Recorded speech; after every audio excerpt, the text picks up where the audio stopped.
Hasn't been for a while because she's been traveling all over the world. She does motivational speaking. She does stand-up comedy. Please welcome Jennifer Lynn. I'm going to get her name right. Miss Jennifer Lynn Adams.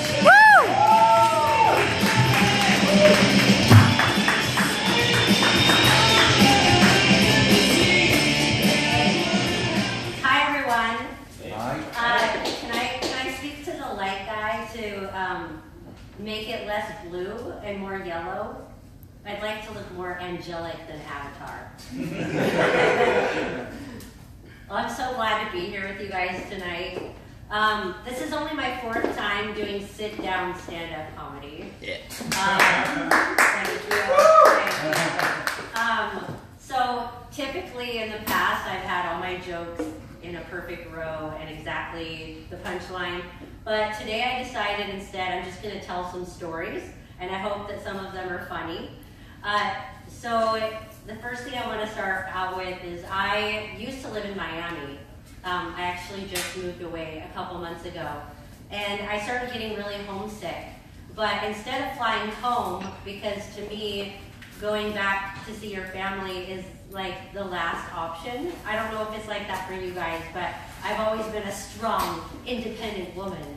And going home for me was like something that I would only do if it was the last option.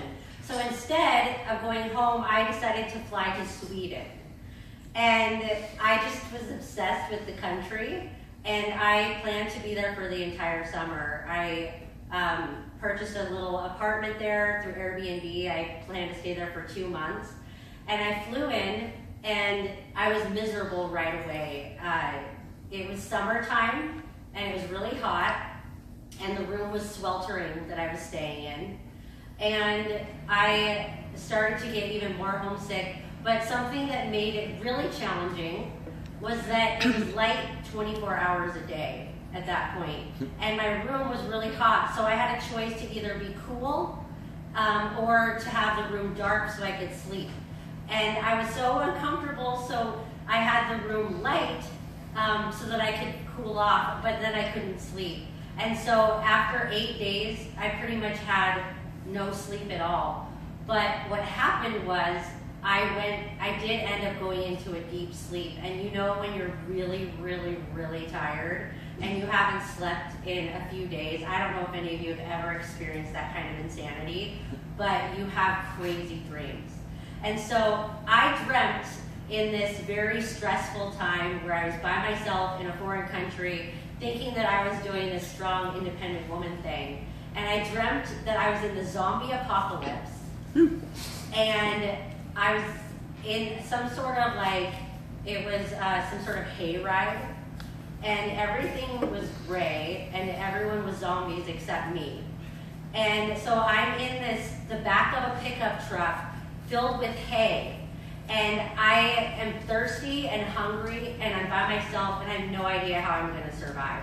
And so this guy comes up to the truck, and he looks, for a zombie, he looks pretty sexy, okay? I'm not usually into zombies, but he was cute. And he was like, oh, hey. And I was like, hey. And he's like, I think you're cute. And I'm like, thanks. And he's like, so what's your special talent? I'm like, well, I sing. And he's like, oh, well, I want you to sing for me. And he's like, I've got to go over here and do something, but when I come back, I want you to sing me a song. And if I like the song, then I will feed you a meal. And he goes like, and then he's just about to walk away, and he looks back and he goes, make it sexy. And I'm like thinking in my mind, a sexy song, a sexy song. Do I know a sexy song? And the only song that could come to my mind was I'll Make Love to You by Boyz II Men.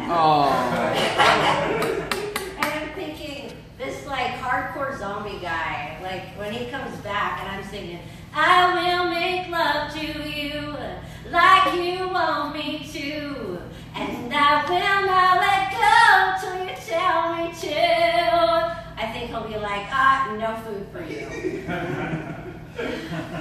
So anyway, I I needed to go back home because I was going insane and I wasn't able to sleep. And so I had actually moved out of my apartment in Miami, and I had no apartment to return to. So I went and I stayed with my family, which ended up being a good thing. But my parents have some strange idiosyncrasies that they've acquired in their older age. And one of them is that they are obsessed with the squirrels in their yard. And I keep asking them, like, why are you so obsessed about the squirrels? They don't want them to be there. And they say, well, they keep eating the nuts off the trees. And I'm like, well, do you eat the nuts off the trees? And they're like, no. I'm like, so why does it matter to you? And so they set these traps for the squirrels. And my mom is sitting there in her robe at the breakfast table, and they're talking about the squirrels. And I'm like, well, what do you do after you catch them? And she's holding her coffee mug, and she very sinisterly says, your father drowns them. And I'm like, Dad, how can you do that to the squirrels? He's like, I'm not drowning them, I'm just teaching them how to swim. And you guys are a tough crowd tonight. Come on, boost it up. Anyway, so I'm talking to my dad, and we're in the middle of a conversation, just blah, blah, blah, talking. And all of a sudden, he lifts his head up, and he looks out the window, and he literally says, squirrel, and runs out the front door. And I'm like, my dad is the dog from Up. They're very eccentric people. So I know that when you, as you're perceiving me right now, I am a bit different than most people. But actually, the first thing I want to talk about is, I don't know that if any of you in here know me except Joe, but this is a brand new wheelchair. And the other wheelchair I had was about 250 pounds. And I had to take a special transportation in order to get anywhere. STS, I don't know if any of you have seen those ambulance-looking vans all over Miami. But I got this brand new wheelchair, and it's only 50 pounds, and it folds up and can fit in any trunk. So now I can take Uber like the rest of society and be driven around by sociopaths. Yeah, so, something that's unique about me that you might be a little surprised by is I actually live my life celibate. And it's not necessarily because I'm a goody two-shoe. It's because I feel that there are no other options. And, it's something I've decided to do because I'm like, are there any options out there for me? But I'm happy being single. But sometimes my ovaries have a conversation with me. And it goes a little something like this. When are we gonna get some action? And I'm like, well, you're tucked away in there and you have no idea what's going on out here. There's no one that is good for us. I promise you.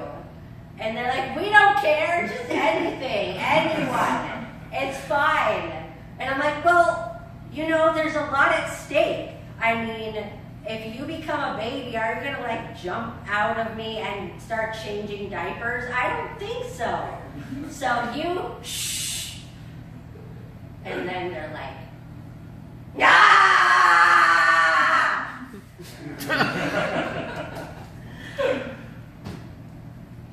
Yeah. So, I think I'm out of stories now. Let me think. Oh yeah, I actually just recently came back from the country Chile, 2 days ago. And this is the first year that I've done some really avid international traveling.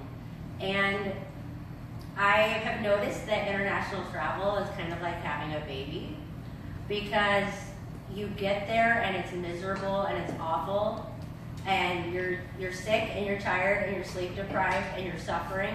But then you come back and you remember all the good things and you start looking through pictures and like, oh, I went to that landmark, or I met that person and it was so amazing. And then you forget all about it and you want to get right back out there and do it again. So I myself don't actually know what it's like to have a baby, obviously, but I spend a lot of time with moms. A lot of my friends are moms. And you know, one of the things that I've been super interested in lately is magic shows. But the truth is I think that the true magicians are mothers. The other day I was in my friend's car and I spilled a little bit of coffee, and from nowhere, it just appeared a napkin. And you know, if you ever spend time with a mom, their bag is like Mary Poppins. There is kind of like a clown's bag. There's like an endless supply of clean pants for every time the kid poops.